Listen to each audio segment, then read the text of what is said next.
The Galactic Union called it Deathworld Training. It wasn't designed to teach, it was designed to break. For hundreds of cycles, this program was the Union's hammer, a tool to control ambitious new species. Any race that showed too much aggression, too much potential, was sent to a planet so hostile that survival itself became a punishment. Most would beg to be removed. Some went completely mad. Many never returned. The message was always brutally clear: obey the galaxy, or suffer beyond comprehension. When humanity first burst onto the galactic scene, the Union watched them very, very closely. Humans were loud, emotional, and dangerously curious. They fought amongst themselves constantly. They explored faster than anyone anticipated. They questioned orders. All of this made the established powers of the Union incredibly nervous. So, they held a vote. The decision was unanimous. Humans would be sent to Deathworld Training, not as students to be humbled, but as a terrifying example to the rest of the galaxy. The planet chosen was classified as Class 3 Extreme. Its atmosphere was a thick, toxic soup that burned the lungs with every breath. The gravity was so intense it felt like a physical weight crushing the body. The storms were legendary, capable of tearing hardened metal apart. Massive, hyper-carnivorous predators ruled the land, and even the plant life was violent and predatory. From the sterile safety of their observation ships in orbit, Union instructors watched in silence as the human transport ships descended and landed. Many of them placed bets on how long it would take for the screaming to start. The transport doors hissed open. Humans stepped out onto the alien soil. At first, everything went exactly as the instructors predicted. The immense gravity slammed into them like a physical blow. Several humans immediately collapsed to their knees. A few vomited, their bodies rejecting the sudden, crushing pressure. Others gasped and choked, the toxic air scraping their throats like fire. The horrifying sounds of bones cracking under the strain echoed faintly through the orbital sensors. Muscles screamed in agony. On the observation deck, the alien instructors nodded with grim satisfaction. "This will end quickly," one of them remarked, his voice devoid of emotion. The first storm arrived within the hour. Ominous black clouds rolled across the sky, swallowing the alien sun. Vicious bolts of lightning struck the ground again and again, with terrifying frequency. The wind didn't just blow. It howled like a living beast, a furious, hungry entity. Rain fell not as drops, but as hard, cutting pellets that could slice open unprotected skin. The flimsy shelters the humans had erected were instantly shredded and scattered. From their orbital perch, the instructors watched the humans crawl through the thick mud, bleeding, shaking, and utterly exposed. They saw one human lifted by the wind and thrown violently against a jagged rock formation. They saw another dragged away by a flash flood, disappearing into the churning brown water. The instructors stood by, their fingers hovering over the calms, waiting for the inevitable surrender signal. It never came. Instead, something bizarre happened, something that defied all their data and previous experiences. One human, his body trembling with exhaustion and pain, slowly, defiantly, pushed himself to his feet. He stood in the heart of the raging storm, raised his arms to the violent, cutting rain, and shouted something. The translation software struggled for a moment to parse the raw, guttural cry. When the words finally appeared on the main screen, several instructors blinked in sheer confusion. The translation read, "This is insane," and then, the human laughed, a wild, unhinged, joyous laugh. A moment later, another human struggled to her feet and joined him. Then another. Soon, a small group of them were standing together in the middle of the storm, shouting, laughing, and challenging the wind as if it were a worthy adversary. One instructor leaned closer to his monitor, his eyes wide. "Are they enjoying this?" The question hung in the silent observation chamber, making no sense at all. When night fell, the predators attacked. Massive creatures with claws like sharpened blades emerged from the dark, menacing jungle. Their roars were powerful enough to shake the very ground the humans stood on. The humans were unarmed, exhausted, and wounded. This should have been the final, bloody chapter. But it wasn't. Instead, the humans grouped together,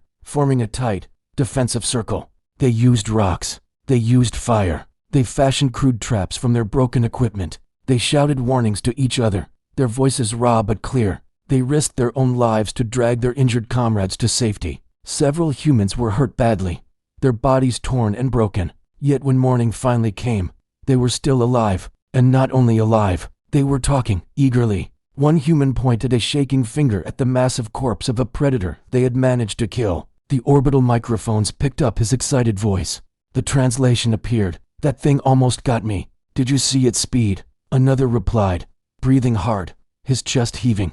Yeah, we need to train for that, train. The word echoed in the minds of the instructors. They stared at the screen, a cold dread beginning to seep in. Training wasn't supposed to exist here. This planet was designed to crush hope, not create goals. Days bled into weeks. The humans adapted with horrifying speed. They learned the patterns of the storms.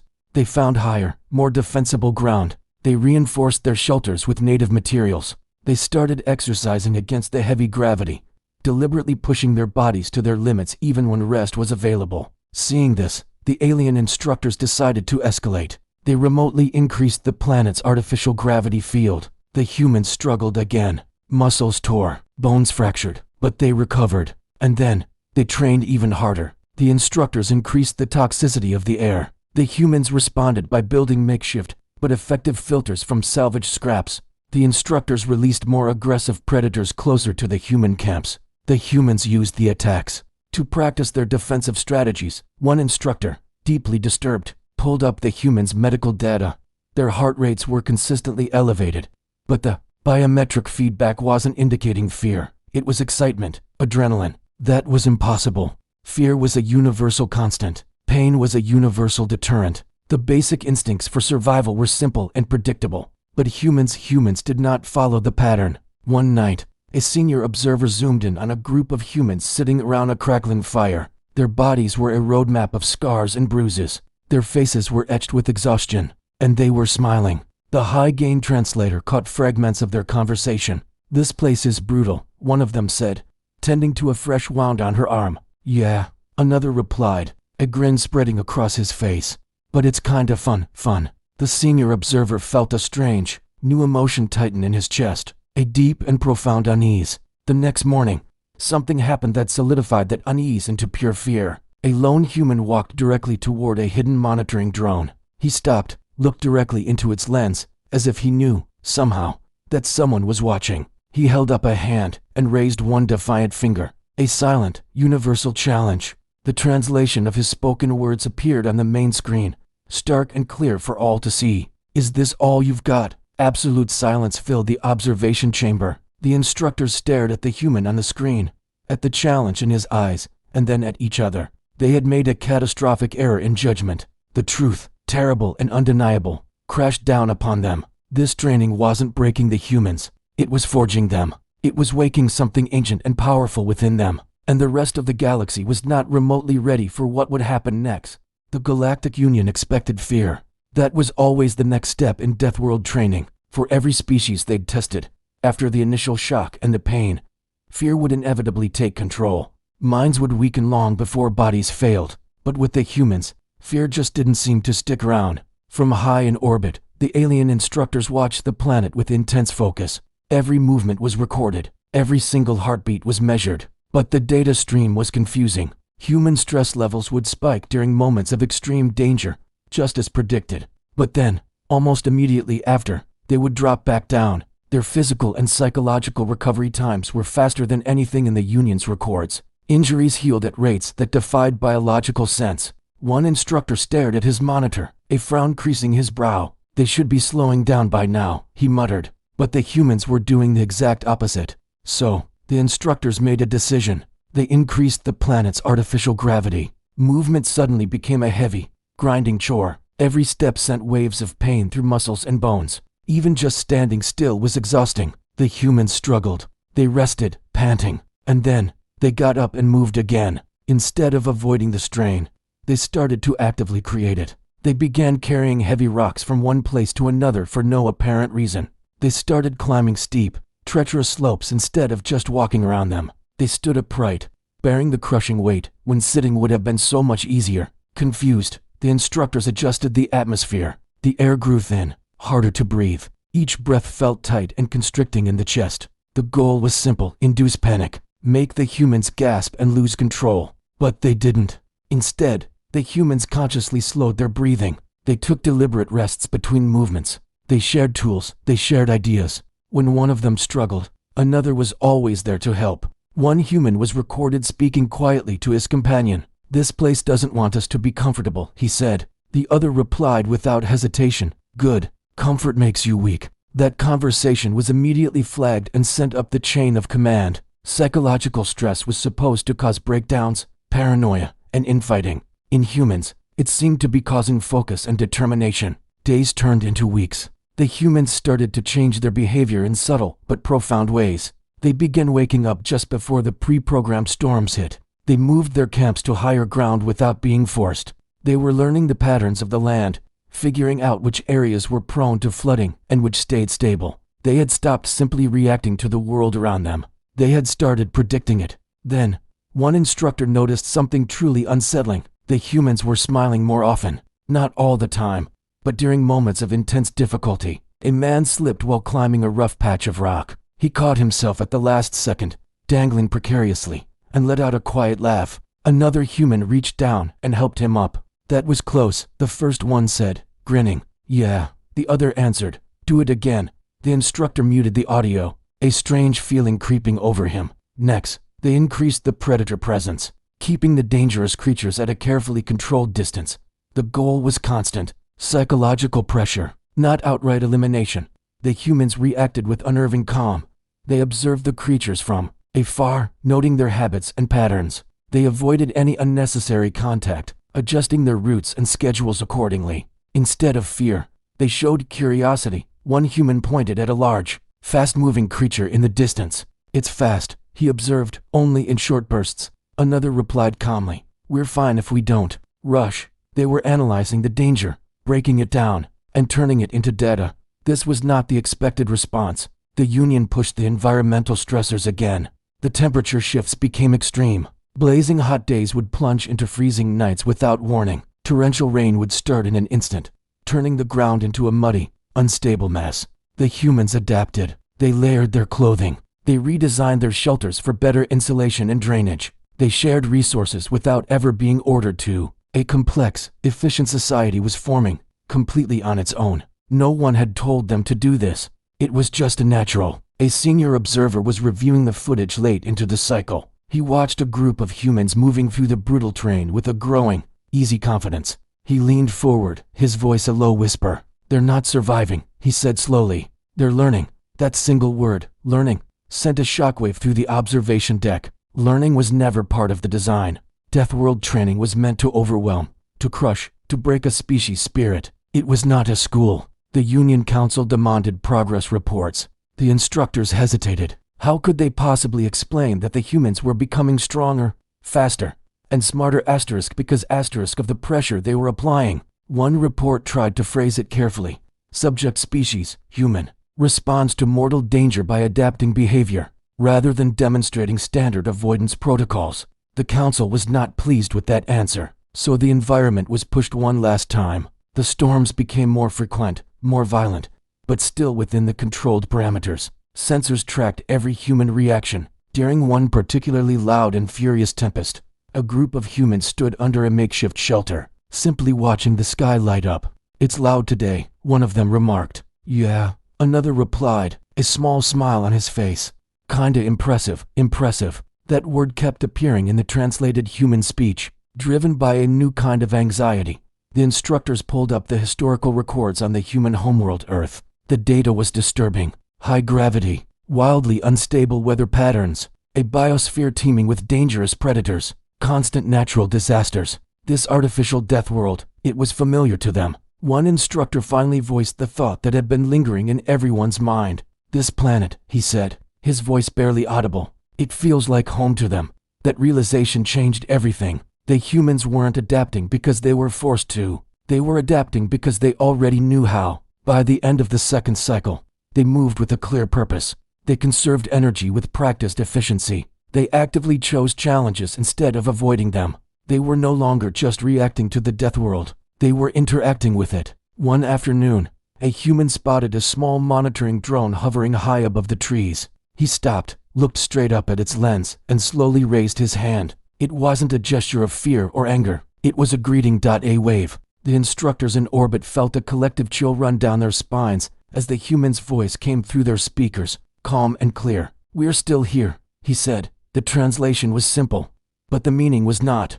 The death world was designed to show the humans their limits. Instead, it was showing the galaxy something far, Far more dangerous, the humans hadn't reached their limits yet. They were just warming up. The reports were never supposed to leave the station. All data from the Deathworld Training program was highly classified, accessible only to instructors and top-level officials. What happened on that planet was meant to stay hidden, a closely guarded secret of the Galactic Union. But numbers don't lie. The medical data showed human subjects growing stronger with each cycle. Their survival rates weren't just stabilizing, they were climbing. Injury recovery times were dropping at an impossible rate. Psychological markers, which should have shown increasing fear and stress, instead displayed intense focus and determination. A junior analyst, tasked with routine data collation, stared at his screen in stunned silence. "These graphs," he whispered to his superior, "they're all upside down." His boss leaned in, eyes widening. The analyst wasn't wrong. The data was inverted. The more danger the humans faced, the more lethal the environment became, the better they performed. It defied every known biological and psychological model. In a single, career-ending move, the analyst quietly forwarded the data packet to a public research channel. That one act of defiance changed everything. Within days, whispers turned into frantic discussions across the Galactic Union. Scientists, military planners, and political leaders all began asking the same question. What are humans actually doing on that planet? When the first snippets of footage finally leaked, the reaction was immediate and visceral. Alien viewers watched, captivated and horrified, as humans ran drills under gravity so intense it should have crushed their bones. They saw them fight off native predators twice their size with nothing but sharpened sticks and raw courage. They even heard them laughing during ion storms powerful enough to tear cities from their foundations. Some species couldn't bear to watch, turning off the feeds in disbelief. Others were paralyzed by a morbid fascination. On the Citadel, one council member slammed her fist on the table, demanding an emergency session. This training was meant to control them, she seethed, her voice trembling with a mixture of anger and fear. It was meant to break their spirit, not forge them into something stronger. An old, wizened ambassador responded calmly, "Then perhaps we have fundamentally misjudged their nature." The council's decision was swift and ruthless. They ordered the instructors to increase the pressure again. If the human spirit could still be broken, it had to happen now, before it was too late. The instructors complied, using their orbital platforms to manipulate the planet's already hostile systems. The planet itself seemed to respond with a new level of violence. Seismic activity skyrocketed. The ground cracked and split without warning, swallowing entire sections of land. Rivers turned toxic overnight. Temperatures fluctuated wildly, from freezing blizzards to scorching heat waves in a matter of hours. Human encampments were obliterated. Several subjects were buried under tons of falling stone. From their sterile observation decks in orbit, the instructors expected to see chaos, panic, and despair. Instead, they saw humans digging. They dug with their bare hands, with broken tools, with anything they could find. They formed rescue chains, pulling each other from the rubble. They marked unstable ground and forged new paths forward. One human lost 2 fingers while freeing a trapped comrade. He just wrapped the bloody wound in a strip of cloth and kept digging. A medical observer, watching the scene unfold, whispered, "Why won't they stop? Why don't they just give up?" The answer appeared on another screen. The humans were recording everything. They documented their failures. They held impromptu debriefings, discussing their mistakes. They adjusted their plans on the fly. This was no longer about mere survival. This was about mastery. This was doctrine in the making. Frustrated, the Union initiated the next phase, a psychological break. They activated isolation protocols, scattering the human groups across the vast, unforgiving continents. Communication was jammed. Supply drops were cut off. Loneliness and despair had broken countless other species. But the humans reacted differently. They left markers for one another, intricate signs carved into stone, complex smoke signals rising from lonely peaks, simple codes tapped out on rocks. When the violent storms passed, they used these signs to find each other again.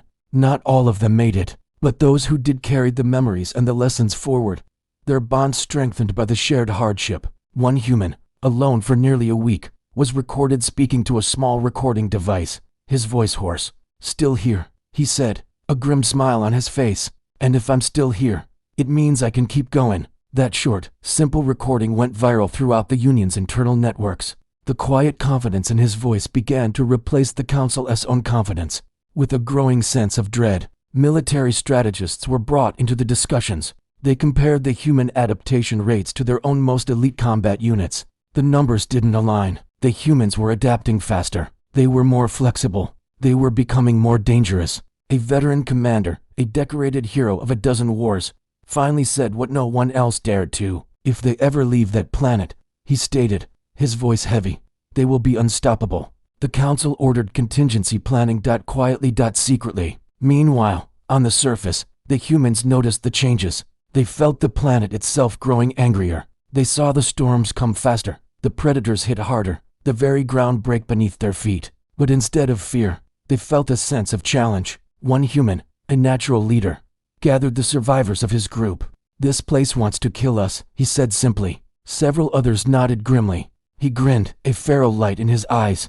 "Good," he continued. "Let's see if it can." That statement was flagged by every analytical system in the Union. Enjoyment of existential danger was not a variable listed in any known survival model. It was an anomaly, a terrifying deviation. A senior instructor, watching the feed, finally spoke the truth aloud to his silent colleagues. "This planet isn't teaching them obedience," he said, his voice hollow. "It's teaching them dominance." That night, something unprecedented happened. A human group reached a high, windswept plateau during a cataclysmic electrical storm. Blinding bolts of lightning struck the ground all around them. The wind howled with enough force to tear flesh from bone. Instead of seeking shelter, they stood together, shoulder to shoulder, on the edge of the cliff. They raised their faces to the raging sky and shouted into the heart of the storm. Not in fear, not in anger, but in pure, unadulterated defiance. The translation software struggled for a moment before displaying the simple, chilling words, "Is that all you've got?"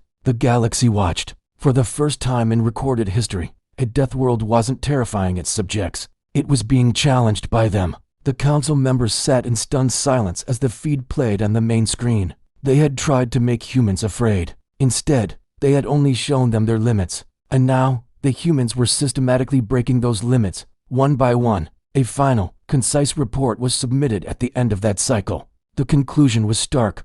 Deathworld Training has failed in its primary objective. But no one could agree on what to do next, because the humans were still down there, still growing stronger, still learning, still adapting, and the galaxy was finally beginning to understand the terrible truth. The mistake was not sending humans to a death world. The mistake was believing they would ever come back the same.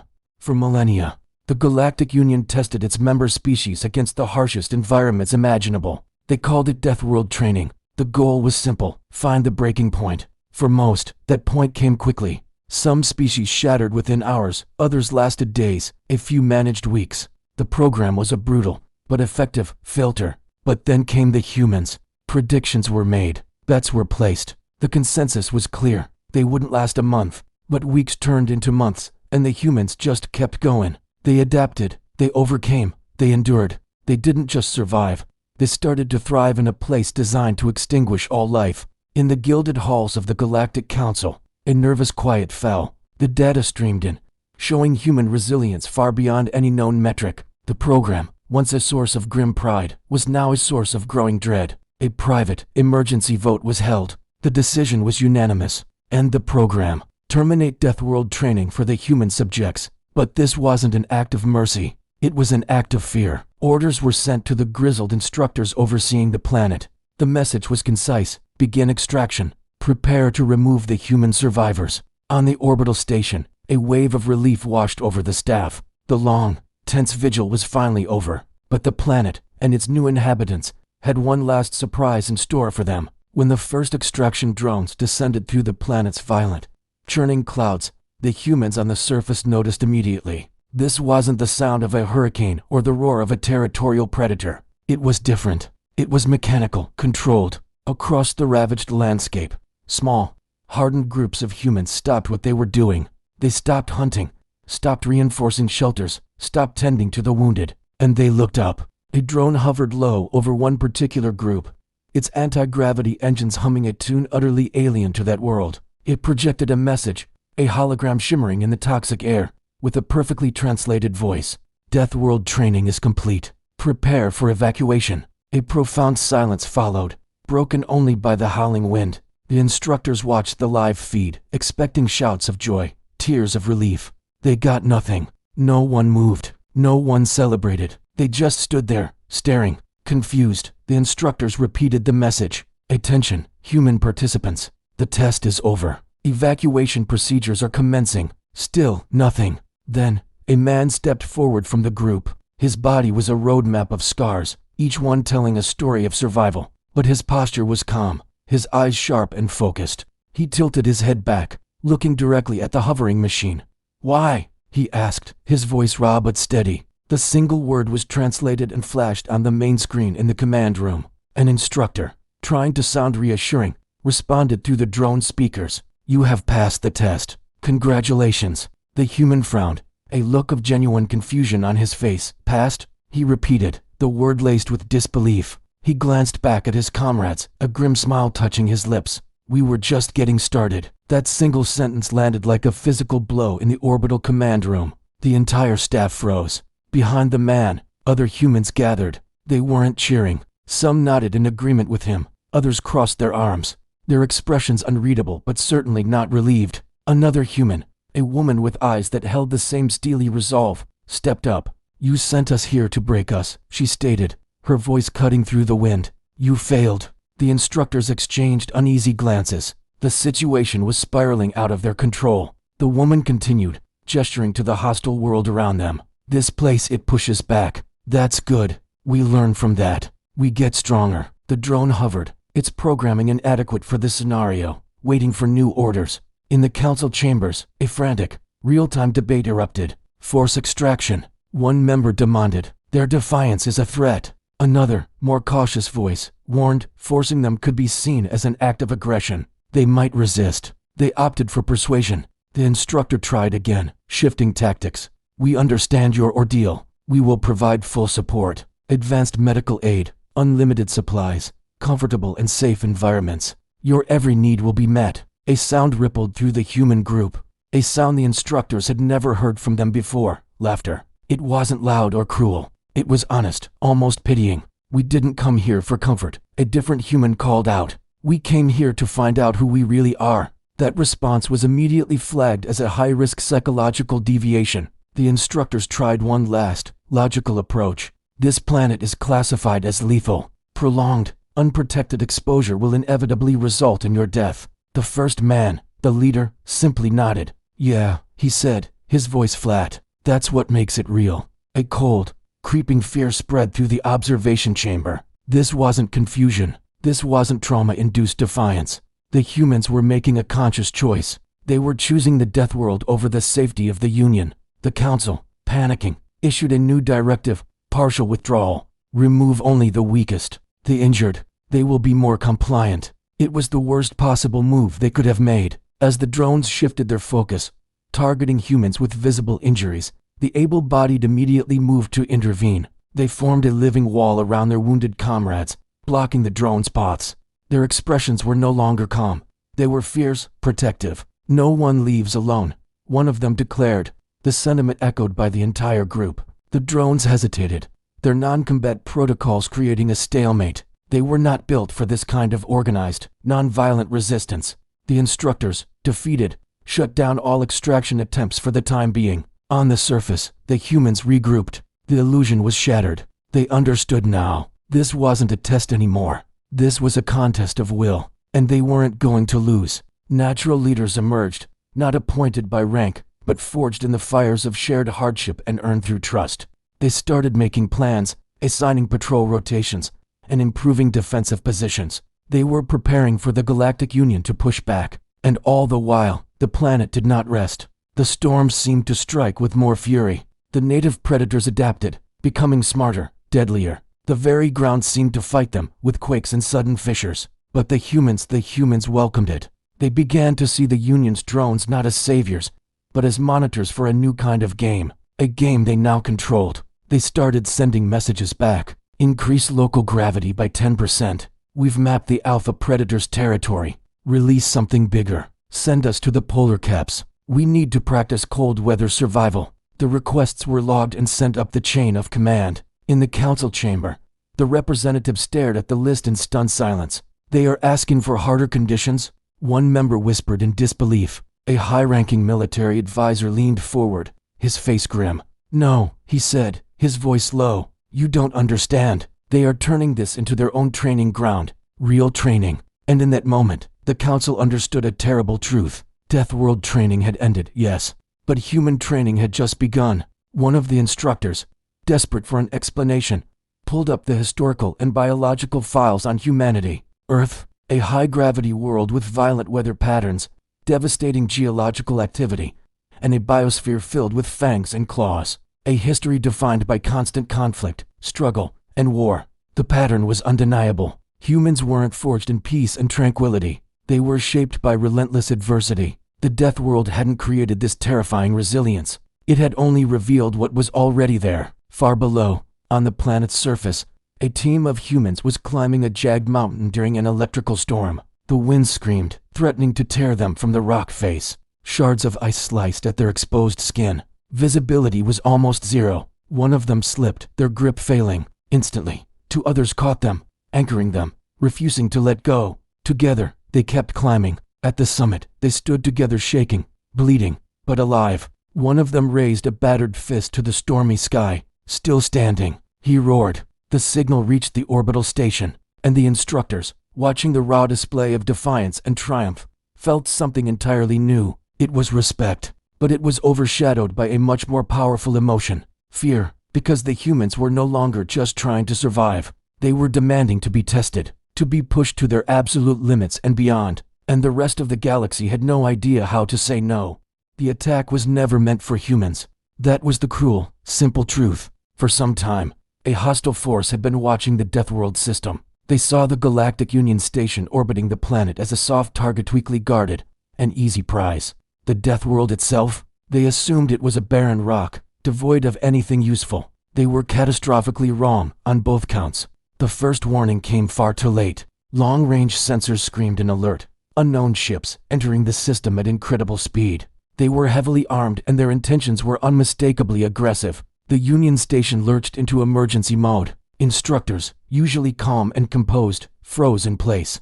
The station's defenses were mostly automated, with only a minimal crew. No one, absolutely no one, ever expected a real battle here. A commander's voice cut through the rising panic, shouting orders. Shields up. Signal the nearest fleets, but help was light years away. The hostile force didn't bother with pleasantries.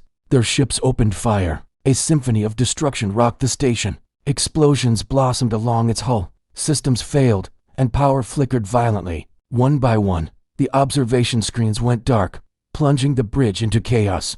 Down on the planet's surface, humans saw the sky ignite. Bright, silent flashes of light tore through the heavy cloud cover. A moment later, thunder rolled across the landscape.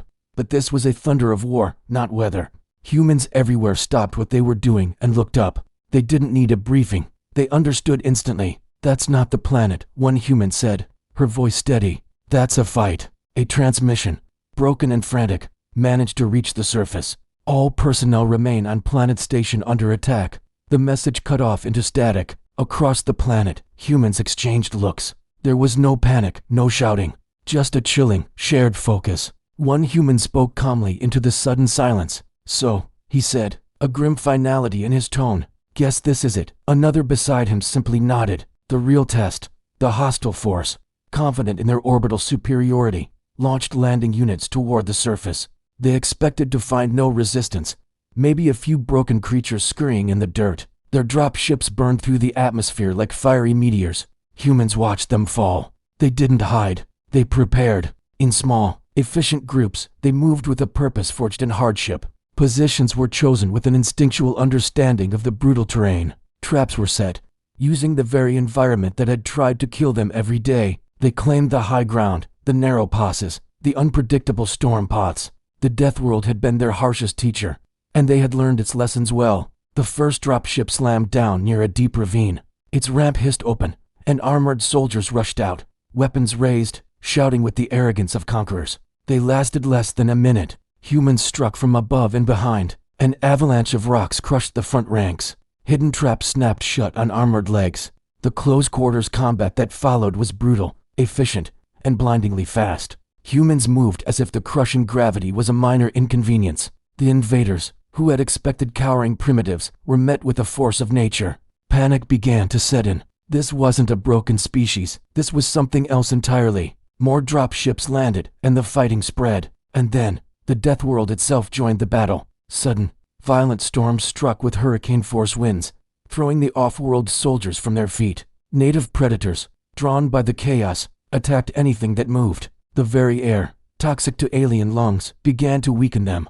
And in the heart of it all, humans fought. They adapted in real time, their movements a deadly dance with the elements. During one fierce clash, a human was badly wounded, a blade piercing his side. He fell to one knee, gasping for breath. An enemy soldier raised a weapon for the final blow. Without a word, another human stepped directly in front of his fallen comrade, taking the hit meant for him. They did not retreat. They only advanced. From orbit, the few remaining Union observers on the crippled station watched in stunned silence. Emergency cameras, patched into surface feeds, showed it all. Humans, their trainees, not just fighting trained soldiers, but winning. A commander whispered, his voice filled with awe. They're using the planet as a weapon. And that was exactly what was happening. Humans deliberately led enemy squads into the paths of raging electrical storms. They baited massive predators toward landing sites, turning alien beasts into unwilling allies. They used the planet's crushing gravity to their advantage, forcing their enemies into exhausting uphill battles while they moved with an eerie grace. Every brutal lesson, every scar earned during their training, was now being unleashed as an act of war. The hostile force realized their mistake far too late. They had kicked a hornet's nest the size of a planet. They tried to pull back, to retreat to orbit, but the humans wouldn't allow it. They attacked the drop zones, preventing escape. They swarmed and damaged ships as they tried to land for extraction. During the chaos of one particularly violent storm, a team of humans boarded a landing vessel and disabled it from the inside. No one on the station had ordered this. No one had to. The humans chose this fight. After hours of relentless combat, an unnatural quiet fell over the landscape. The sky, once lit by weapons fire, now glowed with the fires of burning wreckage scattered across the planet's surface. The remnants of the hostile force had fled. Silence reigned. On the ground, the humans gathered. Many were injured. Some were gone. But they stood together, battered but unbroken. A Union transmission finally came through. The voice clear, but audibly shaken. Threat neutralized, it announced. Human forces, you saved the station. The humans listened, their faces grim. One of them stepped forward, their voice carrying over the calms. We didn't do it for you, he said simply. We did it because it needed to be done. The words were calm, devoid of arrogance, and utterly honest. Up on the station, the Union Council sat in stunned silence as the final reports came in. Human casualty rates were high, but enemy casualties were near total. A military analyst finally broke the quiet. They weren't trained as soldiers, he said, his voice a mix of confusion and respect. They became soldiers. A senior councilwoman corrected him. No, she said softly, her eyes fixed on the image of the planet below. They became something else. The council finally understood. The Deathworld Training program had not created weapons for the Union. It had revealed allies they could barely comprehend, and it had shown them an enemy they should pray. They never have to face themselves. Down on the surface, the humans looked up at the burning sky, a testament to their victory. One of them managed a faint, tired smile. Still standing, he said. The words were repeated quietly by the others, a mantra of survival. The Deathworld had given them pain. The galaxy had just given them purpose. And now, nothing, and no one, would ever see humans the same way again. The galaxy did not celebrate the victory.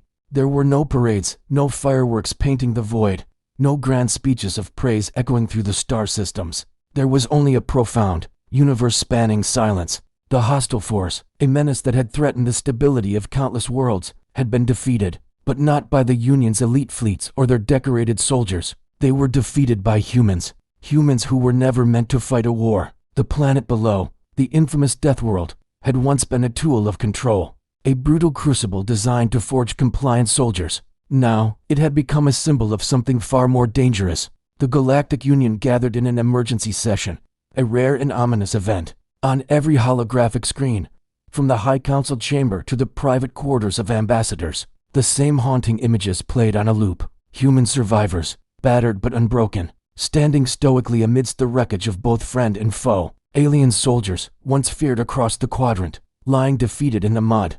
And above it all, the planet's perpetual storm still raged, as if the world itself was a silent, brooding witness to the outcome. A Xylosian council member, his voice heavy with a gravity that matched the mood, spoke first. This should not have happened. It wasn't an accusation. It was a statement of fact, a truth so undeniable that no one dared argue. One by one, military commanders delivered their after-action reports.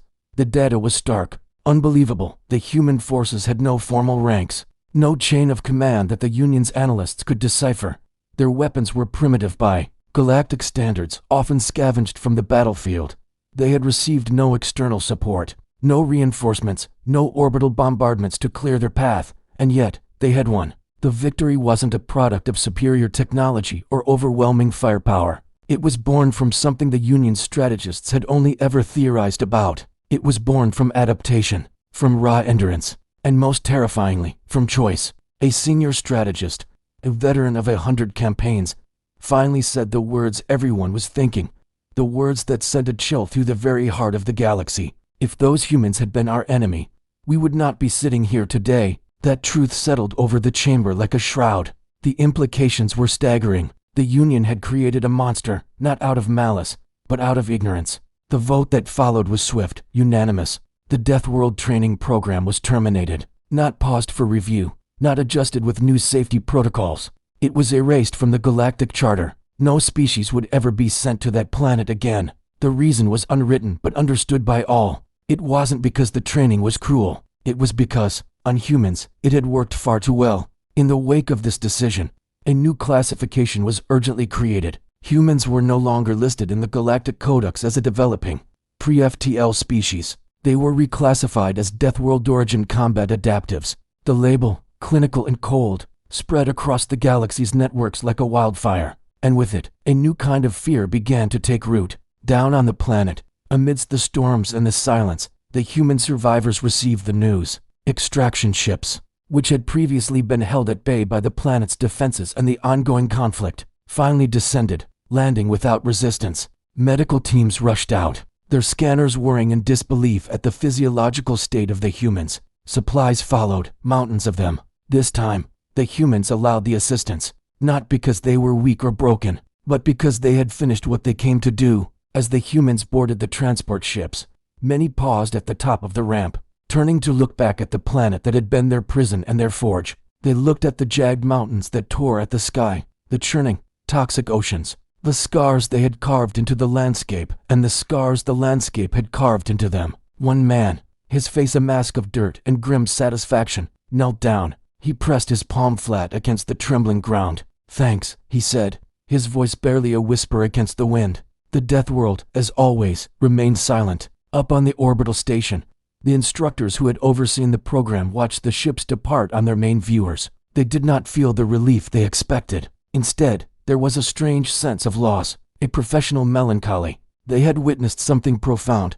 something that would be studied for millennia. The birth of a force shaped not by doctrine or discipline, but by suffering and the indomitable will to choose survival. During the official debrief, a junior officer, young and still grappling with the sheer scale of what had occurred, asked a simple, terrifying question. What do we do if the humans are ever unhappy with us? The room fell silent. Commanders and strategists exchanged uneasy glances. No one had an answer. Then, the oldest council member, a being who had seen the rise and fall of empires, spoke with a weary clarity. We make sure they never have a reason to be. And so, the galaxy's posture towards humanity shifted overnight. Humans were offered positions of honor and power. They were asked to be advisors, defenders, explorers of the unknown.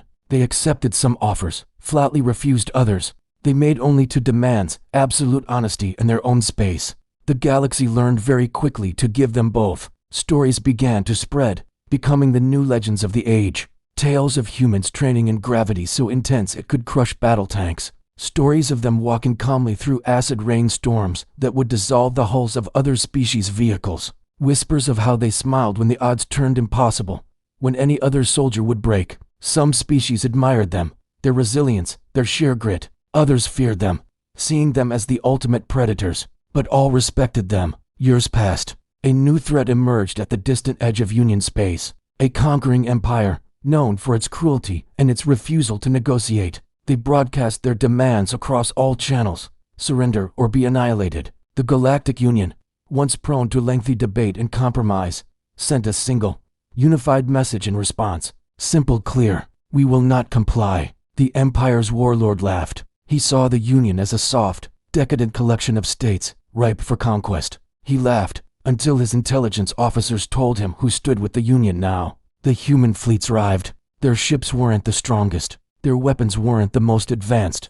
But they were crewed by men and women who carried the legacy of the Deathworld in their bones. They were crewed by people who had survived by choice. The conquering empire, after a single look at the fleet that held its ground without fear, withdrew its forces without firing a single shot. They understood. Back on Earth, a memorial was eventually built. It was not a monument to victory or conquest. It was a memorial to the training, to the planet that tried and failed to break them, and to the men and women who never came back. The final line engraved into the black stone was simple, a chilling testament to their nature. We were tested. We endured. We enjoyed it. The galaxy never forgot that lesson. It became the first rule of interstellar diplomacy, the prime directive for dealing with the strange, resilient apes from the Sol system. Never send humans to a place of suffering, thinking it will break them. They might just adapt. They might grow stronger. They might even start to enjoy it. And if they do, the universe will never be the same again. Thanks for watching. If you enjoyed this story, make sure to hit that like button, subscribe, and ring the bell so you never miss another journey into the unknown. See you next time.